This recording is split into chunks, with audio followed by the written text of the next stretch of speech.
Hey, the Dracthyr are here! Welcome to Stormwind, friends! Yeah, make yourselves at home. It is so awesome to have real-life dragons be part of the team. Oh, nice to be here. You are all so friendly and welcoming. And what is that? What's what? That big dragon head hanging from your gate. What dragon head? That's just Onyxia. We had to kill her. But don't worry, she was a bad dragon. We would never hurt you guys. We love dragons. What's that above your head? What? Oh, this. Oh, yeah, that's just my Dragon Slayer title. I forgot it was there, sorry. It's an old one. Don't worry, they were totally bad dragons. Yeah, really bad. But normally, we love dragons. We're friends with all the dragon aspects. Oh, you were friends with our daddy, Neltharion?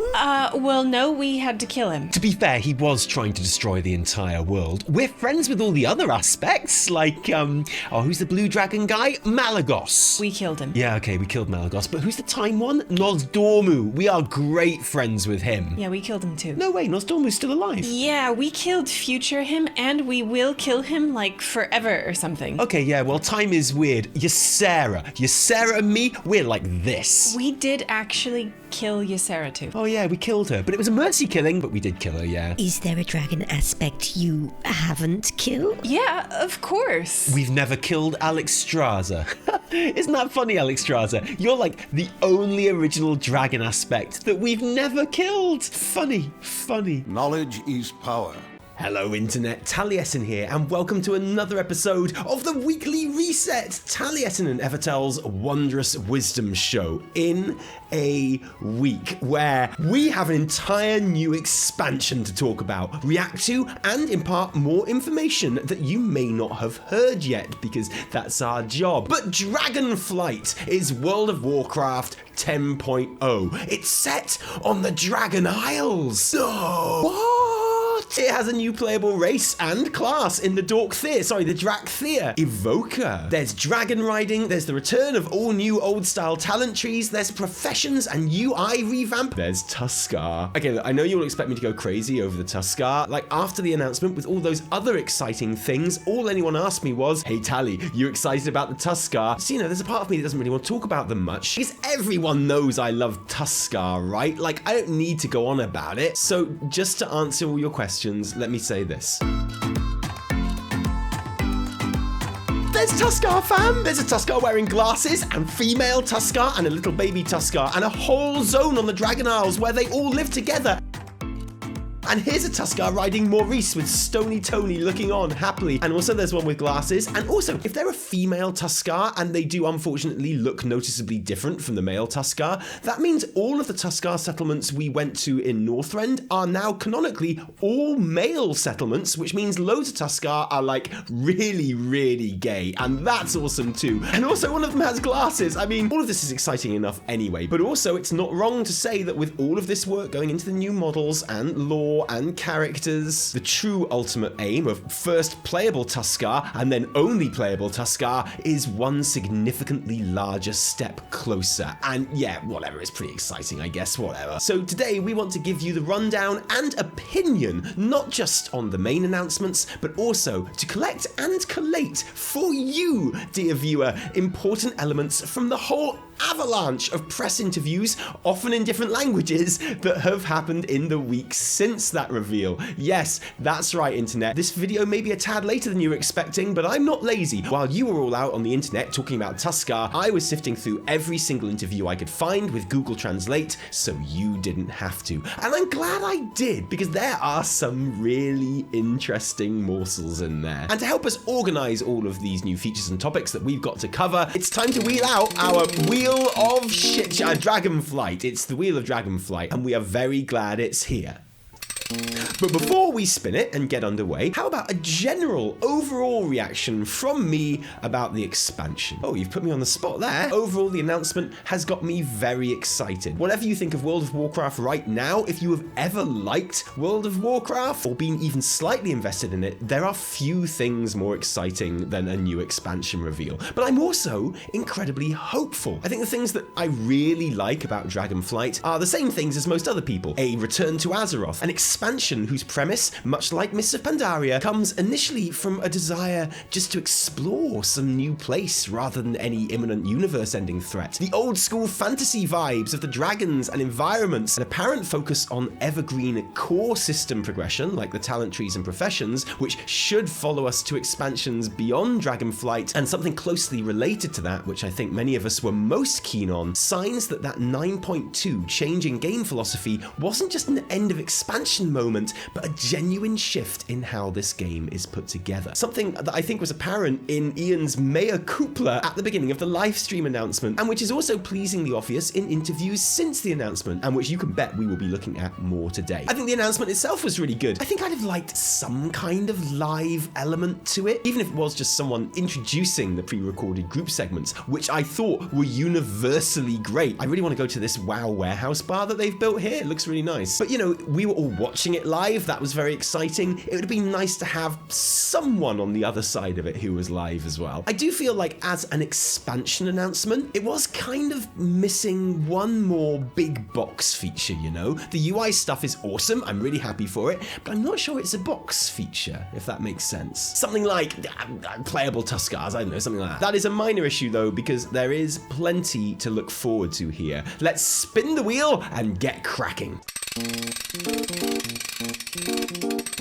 The Dragon Isles. So, the expansion is set on the Dragon Isles. Whoa! Introduced to us in the cinematic trailer, which, of course, we have done a full deep dive analysis of here. An island which, it appears, was an island even before the Sundering created all of Azeroth's other islands, situated to the northeast of Azeroth, according to Ion Hazzikostas in Judge Hype, which, okay, that's gonna look awesome on the map, although Patrick Dawson said in Tech Pulse that there's still plenty of room on Azeroth. We haven't even flipped over the map yet. You never know what's there. Which I know is obviously a joke, but also ha ha ha ha. The Dragon Isles consist of 5 zones, a starter zone for the new Dracthyr race and class, and 4 leveling zones, which the main story will progress through in the order of Waking Shores with its wild, untamed elemental forces, focus on the remaining dregs of the Black Dragonflight, and the new half-giants, the Jaredin. Perhaps this is where the first raid is set, as it's an ancient prison for primalist dragons who are getting a bit feisty, dropping those new tier sets as we settle them down. Then it's onto Ornaran Plains, with a centaur inhabiting the wide open hunting grounds and green dragons in the lush groves. Next it's onto the Azure Span with its Tuskar and Grizzly Hills-esque redwood forests, and Tuskar and the Knolls your girlfriend tells you not to worry about, and moving up to icy tundras and snow-capped peaks, and there are some Tuskar there too, and finally the capital of the Isles, and I guess of dragon civilization, Thaldraszus. One thing that every interview has emphasized is the sheer size of this new continent. Ion Hazzikostas has said that the only zone bigger than the Dragon Isles is Northrend. Tina Wang said in her WellPlayed interview that it is bigger than Northrend. So at least one person at Blizz is shit at cartography, but either way, it's comparable to Wrath's game space. And it's worth pointing out, that continent comprises 10 zones. So Dragonflight is big, which is of course one of the reasons the Dragonflying system is being introduced from the very start. More on that later. Ian told Buffed that this is a reason why there is no pure endgame area like the Maw. It's because the zones are just so big that there are multiple endgame areas in each one. And Jackie Wiley implied to Blizz Planet that Threads of Fate might not be a thing in Shadowlands specifically, and pointed to dungeons or the masses of non-main story side quests that each zone has, because, you know, they are so big, as 2 potential ways of doing that. And you know, I can't be the only one for who, after Shadowlands' isolated and relatively small seeming zones, the idea of a vast, interconnected continent that is so big that Blizz are increasing the draw distance again next expansion is exactly what I've been yearning for. I'm really hoping that they are brave enough to let the Ornaran Plains especially be very open and empty feeling in places. We know that Rathian and, wonderfully, Khadgar will be important characters in the Dragon Isles, as well as shiny new Kalagos, who, sadly in my opinion, has had a sexy model update. I always really liked the idea that, in fact, Caligos's model was perfect. It's just that the only human being he'd ever seen was from playing GoldenEye 64. One character we've learned we probably won't be seeing is Anduin, who has been promised more story coming in 925, but in Buffed, Ian says, our current thinking is that Anduin will be stepping down as King of Stormwind and as leader of the Alliance, which is some pretty big news, honestly. Overall, I think there's something pleasingly familiar about the Dragon Isles, both in terms of its down-to-earth, homely design and its very old-school WoW inhabitants. Obviously, the dragons are all coming home, but I think it's supposed to feel like we are too. It does seem to be much more of a focus on exploration of a new place, much like the beginning of Mists of Pandaria, than us being there as any kind of military effort, and that feels pleasingly old school too. A good start. Let's spin that wheel again and see what's next. The Dracthyr. Ah, yes, the new playable race, the Dracthyr, created by Neltharion to be his ultimate soldier, who can only be evokers. And the new class, Evoker, who can only be played by Dracthyr, Neltharion's ultimate soldier. So apparently Neltharion looked at like normal soldiers and thought, well, they are already almost ultimate. It's just that their necks are too short and they're too in proportion. Solve those two problems and it is go time. They're a hero class, so they start at level 58 in that new starting zone in the Dragon Isles. And like Demon Hunters, will be available to play in the Dragonflight pre-patch, so fittingly, they will be the first people to play on the Dragon Isles. They have Visage form, which comes in scaly flavors of human female base and Blood Elf male base, but both with kind of heightened, more angular, almost feline features, and are of course cross-faction, which means that finally human female models are a horde thing too. Congratulations. And their Dracthyr form, which currently is the form they must be in for combat, the entire point of Evoker being that the definition of the class is being a dragon. So there's dragon breath and wing attacks and flying around, claws and tails and all sorts. Graham Berger said in Game Rant that it's like designing a class based on racial abilities, which I thought was a nice way of putting it. Ian did though say in Buffed that we are looking at ways to work humanoid form into combat. So actually that's a restriction that might be lifted by the time the game goes live. And also of course fighting in humanoid form and morphing into dragon shape for certain abilities would also feasibly open the way for other races to become evokers later down the line. But right now,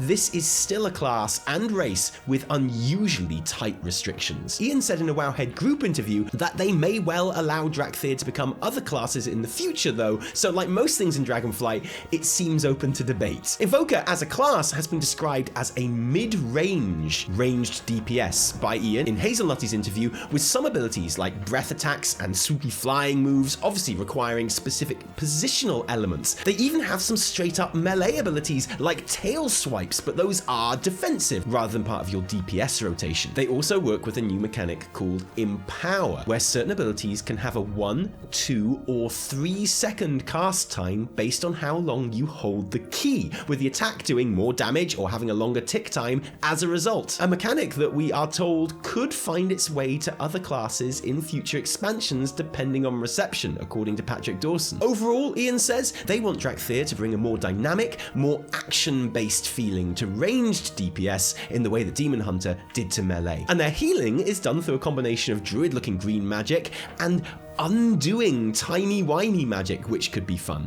One other thing, no one seems to be able to decide if Dracthyr can fly or not. Ian says no, that they will just have advanced gliding, like Demon Hunter gliding, but obviously better because Demon Hunters can eat shit. But then I've seen other interviews saying that Dracthyr will be able to fly or will be able to do dragon riding without the dragon if they want. I don't know on that one. I'm probably going to believe Ian over anyone else, but we'll have to wait on more details. Now, obviously, I love the Dracthyr. Look, Evoker is a new class, and every expansion which has a new class is an absolute banger, so Dragonflight is already poised to be a great. Obviously, they look dumb as shit. This is not a criticism, okay? I'm genuinely saying this as a genuine compliment and something I like about them, but yeah, they look goofy as all f***. Like, these are some derpy-ass genetically engineered killing machines, you know? And I love that. I am absolutely here for that. I love that their dragon forms are basically androgynous and also slightly slightly unsettling with quite how unclothed they are. Tina Wang said that their Dracthyr form armor was a barbershop option in Blizz Planet, but also that some gear pieces like belts and tabards would be shared over both forms. I am wildly confused by that statement, which is perfect because just looking at these dorks confuses me and I want to keep it that way. Basically, Dracthyr are amazing, and you won't be surprised that this was also the general feeling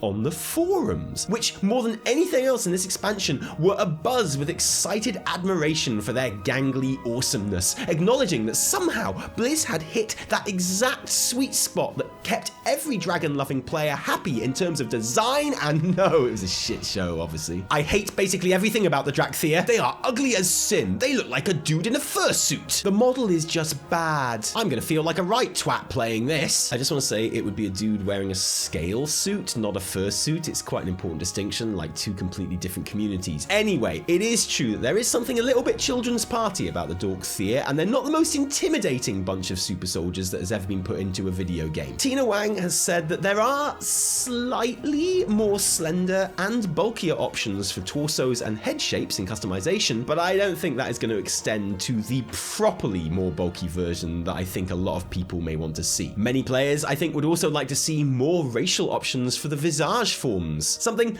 I also don't think will happen since Blizz are obviously heaping so many specific customization options and the work that goes into them onto those visages that they already have. A reason given by Jeremy Fiesel in Game Rant as to why it is unlikely that existing races will be getting any new customizations in Dragonflight. Jackie Wiley says the Dracthyr have 30 different hair colors, top and bottom, which... oh, she means the hair can be two tones. So there's a top bit and a bottom bit. That's what she meant. Obviously. Why? What did you think she meant? Okay, I'm going to spin the wheel again now.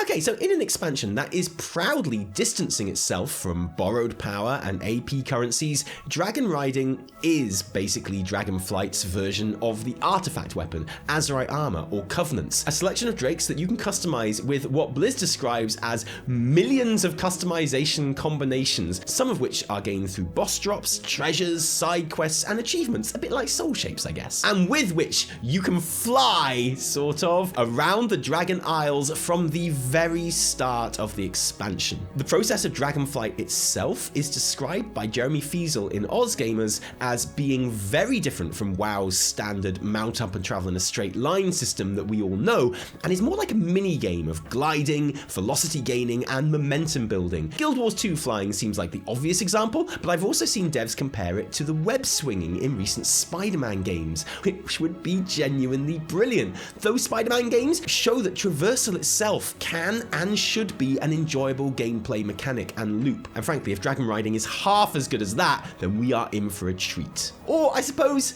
if it ends up half as fun as that, because your dragon abilities will be leveled up and developed throughout certainly the first patch, if not the entire expansion. And if swooping and diving and soaring and looping like Alex Straza in the Dragonflight cinematic is the end point, by contrast, it seems incredibly limited at first. The way Ian described early dragon riding to Hazel as helping to reach a place high up or quickly return to town after you finish a quest makes it sound like basically a flight whistle or rocket boots in the initial stages. Likewise, Laura Sardina telling Baradois, that outlet is Portuguese, I have no idea how to pronounce it, I'm so sorry. It will let players get from point A to B early, which again sounds a bit more like a flight path than anything else. Freeform go anywhere, do anything flying will, according to Ian, require certain prerequisites, which I don't know, is also a way you could describe Pathfinder, I don't know. But everyone agrees that once it's up and running, not only is it obviously more visually exciting and engaging, but it will be faster than normal flying too, and so more efficient. It will also be used to open up more of those incredibly large zones. By the time you reach Thaldra, Thrasus, you need to be fairly decent at dragon riding to navigate those spaces, Tina Wang tells WellPlayed. And Patrick Dawson said in Breakflip, some things will only be resolved in the environment through dragon riding. So, a couple of things about this. First, yes, flying to open up new parts of the zone which are designed with flying in mind, like Storm Peaks. Brilliant. Yes, please. That is exactly what everyone has been asking for years. Great work. But Bliss saying that normal flying mounts won't be available at all, according to Jackie Wiley, or at first, according to Ian, is Blizz basically just shafting us on normal flying in Dragonflight? A lot of people seem to think so, and I don't actually blame them, but from what I gather, it doesn't seem that dragon riding is replacing flying in the Dragon Isles. If we visualize the timeline of the Dragonflight expansion in 4 parts, then in a normal expansion, we have come to expect flying here in the 0.2 patch. You have no flying, flying. What dragon riding does is gives us flying, but in stages from the very start. So instead of a binary, you have it or you don't, it is more of an evolutionary diagram, presumably with full dragon riding flight capability available by or before when Pathfinder would arrive in a normal expat. And from what Ian has said, I think at that point they will allow normal flying mounts too, honestly, because if dragon riding is already fully functional by then, and it's faster than normal flying, why wouldn't they? Most people would stick with dragon riding anyway at that point. So dragon riding isn't taking anything away from the normal progression towards flying, it is simply adding more stages along the way, which is a good thing by itself, even ignoring the fact that it just looks really awesome and fun and I want to do it, please. I'm bracing myself because I think that a lot of people's initial reactions when this appears on the alpha are going to be pretty angry with how limited the system is at first, but I really like the idea and what it does to Dragon Isles travel, making it a mechanic in itself, and I'm excited to see it in action. Oh, and also Jeremy Fiesel has said that he wants dragon racing to be an official event like the Stranglethorn Vale fishing competition, which sounds awesome too.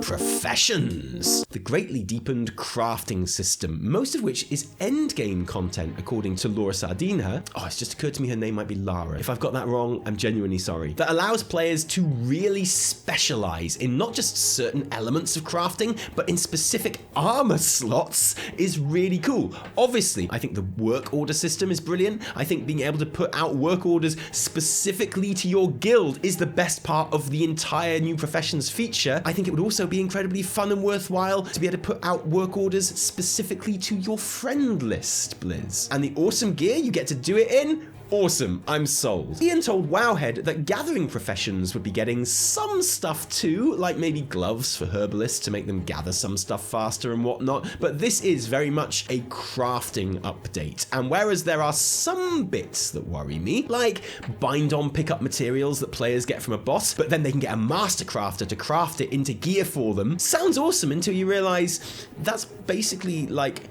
how loot already drops, but with more pain in the ass steps in between. Kind of like how you realize the mount creation system in Zereth Mortis is once you understand it properly. But there is also a part which gets me very excited, because maybe it's just me, but I look at a beautiful, rich and deep crafting system and infrastructure like Blizz are creating here, and I think, oh, that would be really good for player housing. Shame we don't have player housing, but then I remember that Ion Hazzikostas told Hazel with regards to player housing that if we were to do it, then it would probably have to span multiple expansions. And it makes me think that, yeah, this new profession system could feasibly be that first step in the first expansion towards making that feature happen. Look, all I'm saying is if you had player housing, you would want a crafting system like this to go with it, right? So that's one thing in place. Oh, also, it's been quite funny to see how no one knows whether archaeology is going to be a thing in Dragon Isles, the exploration expansion. Ian basically said no to Hazel, but Lara Sardina and Jackie Wiley and Tina Wang have all hinted that there was going to be something, even if not exactly like we've had it before. Focused on maybe digging around dragon bones. I know everyone is on the edge of their seat about archaeology news, that's why I bring it up. I actually really like archaeology. Actually, no, sorry, obviously my favorite thing about the new profession system is the crafting region that we saw in some of these screenshots called Titanicium, which you just know was called Titanicum before someone picked up on it. Bring back Titanicum, you cowards!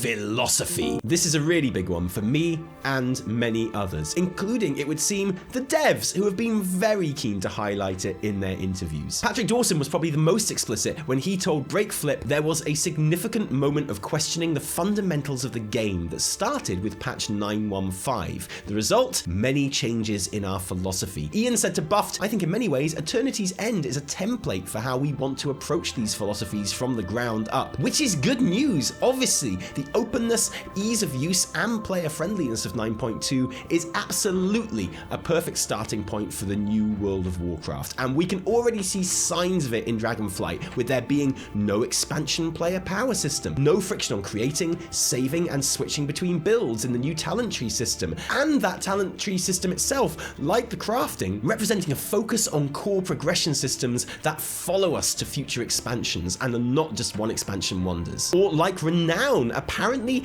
kind of replacing Reputation as the go-to faction progression feature, being opened up from its Shadowlands iteration into a more open-ended, objective-based feature. And most of the other main features in the expansion being linked to customization and appearance and cosmetic rather than any player power. It all sounds exactly what we wanted to hear.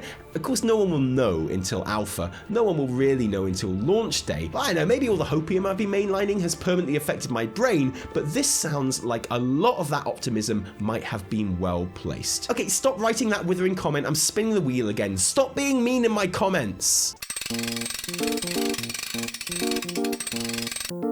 Release. Obviously, no one knows when this expansion is coming. The announcement had no features trailer, which suggests it could even be as late as autumn of 2023, which is, yeah, that's a year and a half away. But there is an encrypted 10.0 build already on the WoWDev servers. It wouldn't be a massive surprise if an early alpha goes up basically as soon as 9.25 is live. And there's an Ion Hazzikostas quote from Buffed, which admittedly is in German, and my German isn't as good as it used to be, but he appears to say this expansion is quite far along. It's a lot of work going into it over the last couple of years. Is he saying the expansion is quite far along? I mean, those were the words I just said. Could there be a surprise early 2023 or even late 2022 release? Everyone always makes fun of me whenever I mention 2022 as a potential release date, but you know how like every time you buy a lottery ticket, you know you're not going to win, but you also kind of think you probably will win? That's how I feel about a 2022 Dragonflight release.